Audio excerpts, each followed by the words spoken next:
बिस्मिल्लाहिर्रहमानिर्रहीम। अस्सलाम वालेकुम। ये तमाम व्यूअर खैरियत से होंगे। अल्लाह पाक आपको खैरियत से रखे। और जो अपनी स्टडीज़ कर रहे हैं और एग्जाम्स के पॉइंट ऑफ व्यू से परेशान है, तो परेशान नहीं होना। स्टूडेंट्स की एक कन्फ्यूजन है, बहुत ज़्यादा स्टूडेंट्स के साथ ये डाउट होता है, मसला होता है कि यार जब वो लॉन्ग क्वेश्चन पढ़ने बैठते हैं, ठीक है, उनके आंसर्स करने लगते हैं तो बहुत मसला होता है। तो मैं इस वीडियो में आपके साथ सिर्फ चार ऐसे पॉइंट्स शेयर करूंगा, सिर्फ ऐसे पॉइंट्स शेयर करूंगा जिन पे अगर आप इंप्लीमेंट करोगे तो आपको फौरन से लॉन्ग क्वेश्चन आंसर याद होने लग जाएंगे। जिन भी स्टूडेंट्स का मसला है लॉन्ग क्वेश्चंस के, उनको आंसर याद नहीं होते, ठीक है, क्वेश्चन तो नहीं याद करने, उनके आंसर।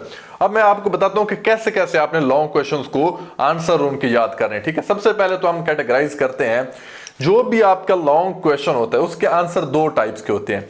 एक पहला होता है पॉइंट्स की फॉर्म में होता है और दूसरा होता है पैराग्राफ की फॉर्म में होता है। देखें, पॉइंट्स में याद करना आसान होता है और पैराग्राफ में याद करना, स्टूडेंट्स जब देखते हैं, देखते साथ ही वो घबरा जाते हैं तो सबक याद नहीं कर सकते, ठीक है। और हाँ, मजे की बात यह है कि शॉर्ट भी कर लेते हैं, इजीली हो जाते हैं, क्योंकि मेंटली बंदा उससे एक्सेप्ट कर लेता है कि यार शॉर्ट मैं कर लूंगा, एमसीक्यूज भी मैं कर लूंगा। लेकिन जब लॉन्ग करते हैं तो भूल जाते हैं। हिस्ट्री के ऐसे क्वेश्चंस होते हैं, ज्यादातर व्यूअर्स जो देख रहे हैं, स्टूडेंट्स देख रहे हैं, तो हिस्ट्री के क्वेश्चंस भूल जाते हैं। या लॉन्ग जो पैराग्राफ वाइज क्वेश्चन होते हैं, तो रिटेन करना, मेमोरी में ज्यादा देर तक स्टोर रखना स्टूडेंट्स के लिए बड़ा मुश्किल रहता है। अभी मैं इस वीडियो में आपके साथ यही पॉइंट शेयर करूंगा कि कैसे आपने लॉन्ग क्वेश्चंस आंसर याद रखने। तो वीडियो पूरी देखिएगा ताकि ये चारों पॉइंट्स आपने इंप्लीमेंट करने। इंशाल्लाह जैसी वीडियो एंड होगी आप अपने अंदर 90 से 95% चेंजेस महसूस करोगे, पॉजिटिव चेंजेस इंशाल्लाह। देखिएगा, ठीक है। पहला पॉइंट कि क्वेश्चन दो टाइप के आंसर होते हैं, points and number 2 paragraph. Suppose मैं मिसाल लेता हूं, पहले पॉइंट्स को डिस्कस करूंगा, फिर उसके बाद मैं आपको बताऊंगा कि पैराग्राफ के अगर आंसर हो तो उसे आपने कैसे याद करना है। सपोज कोई भी क्वेश्चन है, उसके आंसर में 10 पॉइंट्स हैं। कितने पॉइंट्स हैं? 10 पॉइंट्स हैं, ठीक है। अब उन 10 पॉइंट्स को, सपोज ये कोई भी क्वेश्चन है, ठीक है, उसका आंसर है, उसके 10 पॉइंट्स हैं, ठीक है। अब इन 10 पॉइंट्स को आपने कैसे याद करना है? अब 10 पॉइंट्स हैं, उससे कैसे याद करोगे? सबसे पहले आपने फर्स्ट टाइम क्या करना है, उसकी ओनली रीडिंग करनी है। जितने भी पॉइंट्स हैं, ठीक है, पहला पॉइंट है, दूसरा पॉइंट है, तीसरा पॉइंट है, चौथा, पांचवा, छह, 10 के 10 पॉइंट को ओनली रीड करना है, याद नहीं करना। बहुत ज्यादा बच्चे ये गलती कर रहे होते हैं, पहला पॉइंट पढ़ा, साथ ही शुरू हो जाएंगे उसे याद करने में, रट्टा लगाने में, कि पहला ये है, पहला ये है, रट्टा मारो जी, कि 10 पॉइंट को रट्टा लगाने नहीं, फिर वो आपके लॉन्ग टर्म मेमोरी में जाएंगी नहीं। पहला काम क्या करना है आपने, सिर्फ उसे गो थ्रू करना है, पढ़ना है, रीड करना है, याद नहीं करना, रीड करना है। पहला पॉइंट, दूसरा पॉइंट, तीसरा पॉइंट, चौथा पॉइंट, पांचवा, 10 के 10 पॉइंट रीड किए, ठीक है। उसके बाद सेकंड टाइम आपने क्या करना है, अब आपने कंसंट्रेट होके पढ़ना है। अभी भी आपने रीड करना है, पढ़ना है, ठीक है, कि यार इससे मुझे क्या मिल रहा है, कंसेप्ट क्लियर करने की कोशिश करनी है। सेकंड पॉइंट में क्या करना है, आपने कंसेप्ट क्लियर करने की कोशिश करनी है। पहला आपने रीड किया, सरसरी जायजा लिया, उसके बर्ड आई व्यू, ठीक है।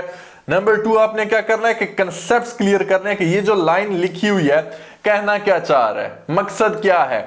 उस लाइन में से आपने अंडरलाइन करना है वो इंपॉर्टेंट पॉइंट। एक पूरी लाइन है, एक लाइन के अंदर आपने कोई वर्ड, पर्सनल वर्ड है, उसमें क्या, किस चीज पे जोर दिया जा रहा है, उस लाइन में कौन सा वर्ड है, फोकस्ड वर्ड जिसे हम कहते हैं, ठीक है। उस लाइन में से वो वाला फोकस्ड वर्ड को आपने अंडरलाइन करना चाहते हैं, अंडरलाइन कर लें। अपने हाथ में एक अदद पेन जरूर रखा करें। बेशुमार में अपनी वीडियोस में भी आपने देखा होगा मेरे हाथ में पेन होता है। क्यों? जब मैं भी किसी भी चीज पे रिसर्च कर रहा होता हूं, ठीक है, तो मैं जो मेन पॉइंट्स होते हैं उसे अंडरलाइन कर लेता हूं, हाईलाइट कर लेता हूं। तो इसी तरीके से जब आप स्टूडेंट्स पढ़ाई कर रहे होते हैं, क्योंकि एग्जामिनर जब आपका पेपर चेक कर रहा होता है तो वो यही मेन, उसके माइंड में भी यही आता है कि यार इसने मेन पॉइंट को हाईलाइट किया है कि नहीं किया, मेन पॉइंट इसने अपने आंसर में बताया है नहीं बताया। अगर आप मेन पॉइंट नहीं बताओगे तो एग्जामिनर आपको मार्क्स नहीं देगा, और सबसे बड़े मजे की बात यह है कि वो चीज आपको याद ही नहीं रहेगी, कंसेप्ट्स ही क्लियर नहीं होंगे। तो मेन पॉइंट को, पॉइंट नंबर 1 जो लाइन है आपकी, उसमें से आपने आइडेंटिफाई करके उस पे निशान लगा लेना है, ताकि आपको याद रहे, पता चले कि यार पहले पॉइंट में वो ऑथर ये कहना चाह रहा है, दूसरे पॉइंट में ऑथर ये कहना चाह रहा है, तीसरे पॉइंट में ऑथर ये कहना चाह रहा है। जब ये वाली मेंटेलिटी आपकी बनने लग जाएगी तो फिर मिनटों में आपको आंसर याद होने लग जाएंगे। याद देखो कि पहले में ये है, दूसरे में ये है, तीसरे में ये है, चौथे में ये है, पांचवें में, छठवें में, सातवें में, ठीक है। ये आपने कर लिया। अब बीच में कहीं पे अब 10 पॉइंट्स आपने ये किए, ठीक है। अब कहीं पे आपके साथ, ये भी पहला मैं आपको बता रहा हूं टिप, 4 ट्रिक्स बताऊंगा, इंशाल्लाह गारंटी है इस चीज की कि आपको सबक लॉन्ग कभी भी नहीं भूलेंगे, याद भी जल्दी होंगे, भूलेंगे भी नहीं। सिर्फ 4 पॉइंट सुन लीजिएगा, ठीक है। तो आपने ये पॉइंट्स रीड कर लिए। नेक्स्ट आपने क्या करना है, अब हो सकता है कोई पॉइंट आपको समझ ना आ रहा हो, अब वहीं पे आपने अपना दिमाग को खपाने की जरूरत नहीं है। मतलब 10 पॉइंट है तो 9 आपको जबरदस्त समझ भी आ गया, कंसेप्ट भी क्लियर हो गया, तो अब 10वां पॉइंट नहीं आ रहा। तो इसके बजाय कि 10वें पॉइंट पे लगे रहो कि यार 10वां मुझे नहीं आता, 10वां नहीं आता, 10वां नहीं आता, ये गलत बात है। 10वें को आपने रीड किया, कंसेप्ट क्लियर नहीं हो रहे, 9 अगर आपको आते हैं, मतलब आपका 99% क्लियर हो गया, ठीक है, तो बेस्ट है। आप अपने 9 पॉइंट्स के साथ भी अगर एग्जाम में जाके लिख दोगे और अच्छे से प्रेजेंट कर दोगे, ठीक है, तो वो आंसर आपका करेक्ट हो जाएगा। तो ये होगा हमारा पॉइंट्स वाले, अगर आपके पॉइंट्स वाले आंसर हैं, ठीक है।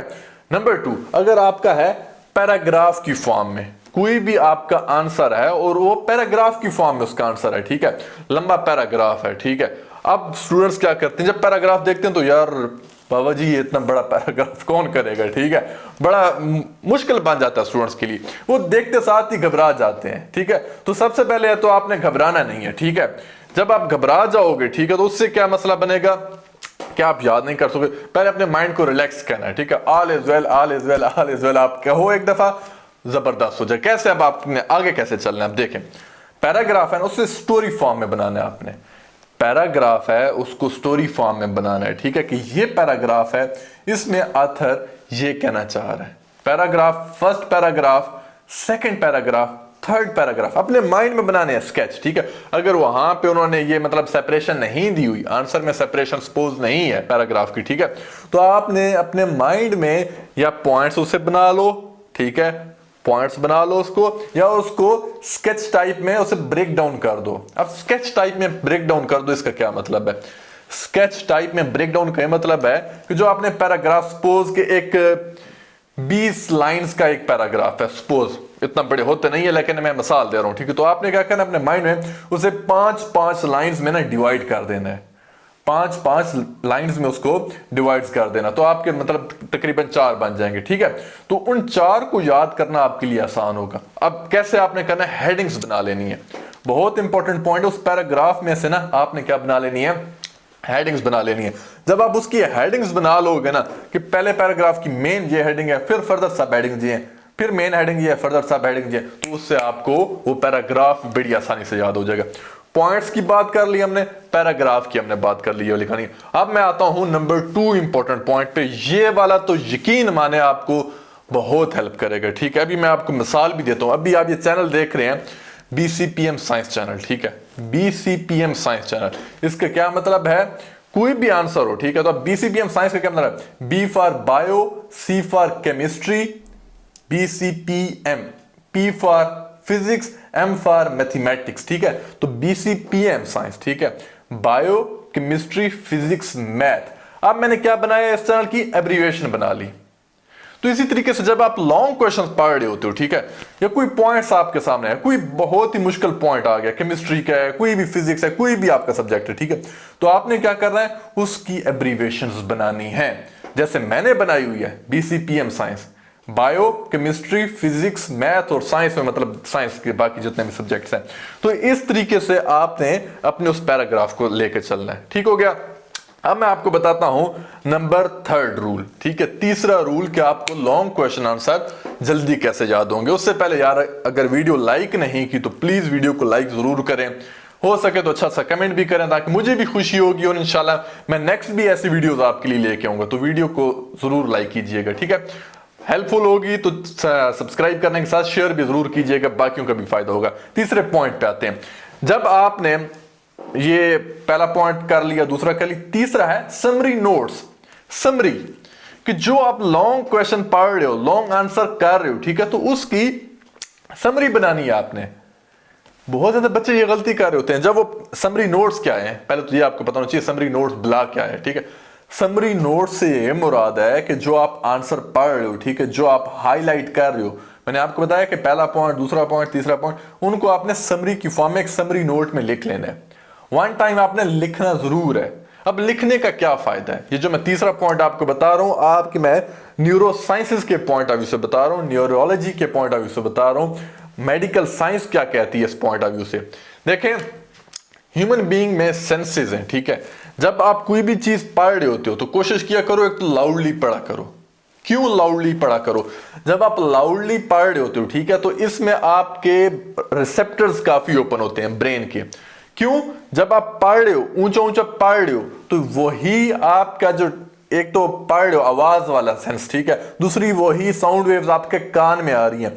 अब ब्रेन में इनपुट आ रहा है, एक आपने विजन के थ्रू, अपनी आंखों के थ्रू से देख रहे हो तो इनपुट दे रहे हो, आंखों के थ्रू अपने माइंड को इनपुट दे रहे हो। ये मैं लॉन्ग टर्म मेमोरी की बात कर रहा हूं। अपनी आंखों के थ्रू आपने दिमाग को इनपुट दिया। नंबर 2 इनपुट कहां से दे रहे हो? आप जब बोल रहे हो, आपकी ये साउंड वेव्स आपके कानों में आएंगी। जब कानों में आएंगी, ठीक है, तो इधर से भी ब्रेन में जाएंगी, इनपुट जा रही है, आंखों के थ्रू इनपुट जा रही है, साउंड वेव्स के थ्रू इनपुट जा रही है, ऊंचा ऊंचा बोल रहे हो, साथ हाथ में पेन है, टच के थ्रू ब्रेन में इनपुट जा रही है। तो आपने एक ही काम को 4 तरीकों से पकड़ के अपने दिमाग को बता रहे हो कि दिमाग जी ये भी है, दिमाग जी ये भी है, दिमाग जी ये भी है, दिमाग जी ये भी है। तो दिमाग जी क्या कहेंगे? हाँ जी जबरदस्त है। फिर वो आपकी मेमोरी में लॉन्ग टर्म के लिए, ठीक है, सेफ होने लग जाएगा। तो इस तरीके से जो आपके लॉन्ग क्वेश्चंस है आसान होने लग जाएंगे। आप इंप्लीमेंट करो ये जो मैं पॉइंट्स आपको बता रहा हूं। और चौथा और सबसे इंपॉर्टेंट पॉइंट ये है कि आप जो कुछ भी पढ़ उसकी रिवीजन करना है। उसकी रिवीजन, जितनी दफा रिवीजन मारोगे ना, जितनी टाइम रिवीजन करोगे, ठीक है, यकीन मानो आपको वो आंसर कभी नहीं भूलेगा। अगर आपने सुबह याद किया, ठीक है, तो कोशिश करें उसको तकरीबन 4 से 5 घंटे बाद एक दफा जरूर रिवाइज करें। एक चीज को आप 2-3 दफा रिवाइज करोगे ना, वो आपके माइंड में पक जाएगी, पक्का सबक याद हो जाएगा। तो इसलिए जो भी चीज पढ़ते हैं तो कोशिश ये करनी है कि उसकी रिवीजन जरूरी है, ठीक है। तो रिवीजन करनी है तो उस चीज से वो आपकी ग्रोथ बढ़ेगी, आपके माइंड में वो वाले सेल्स, वो जो रिसेप्टर्स हैं वो बढ़ेंगे, ठीक है। वो कैसे बढ़ेंगे? मतलब उनका एक्शन बढ़ेगा, उनका साइज रिसेप्टर का नहीं बढ़ जाएगा, ठीक है। ये मत सोचना कि जो आपके रिसेप्टर्स हैं उनका साइज ब्लॉक की तरह हो जाएगा, नहीं, उनका जो एक्शन ऑफ पोटेंशियल एक्शन है ना, वो उसका जो मैप होता है, ठीक है ना, माइंड के अंदर मैपिंग होती है, वो मैं फिर इंशाल्लाह अपनी किसी नेक्स्ट वीडियो में आपके साथ शेयर करूंगा। तो ये 4 पॉइंट्स आपने जरूर इंप्लीमेंट करने हैं। कोई भी लॉन्ग क्वेश्चन होगा और उसका आंसर होगा वो आपको फौरन से याद होगा अगर आप ये इंप्लीमेंट करते हैं। तो मैं दुआ करता हूं कि आपके 100% मार्क्स है। नीचे कमेंट सेक्शन में आमीन लिख दें। हो सकता है आपके आमीन में, हमारे आमीन में इतनी बरकत हो कि आपके बोर्ड एग्जाम्स में 100% मार्क्स हैं। वीडियो पसंद आई हो तो लाइक भी जरूर कीजिएगा, अपने फ्रेंड्स के साथ शेयर जरूर कीजिएगा, व्हाट्सएप पे, फेसबुक पे, जहां पे भी पॉसिबल हो तो शेयर जरूर कीजिएगा। Thank you so much. Allah Hafiz.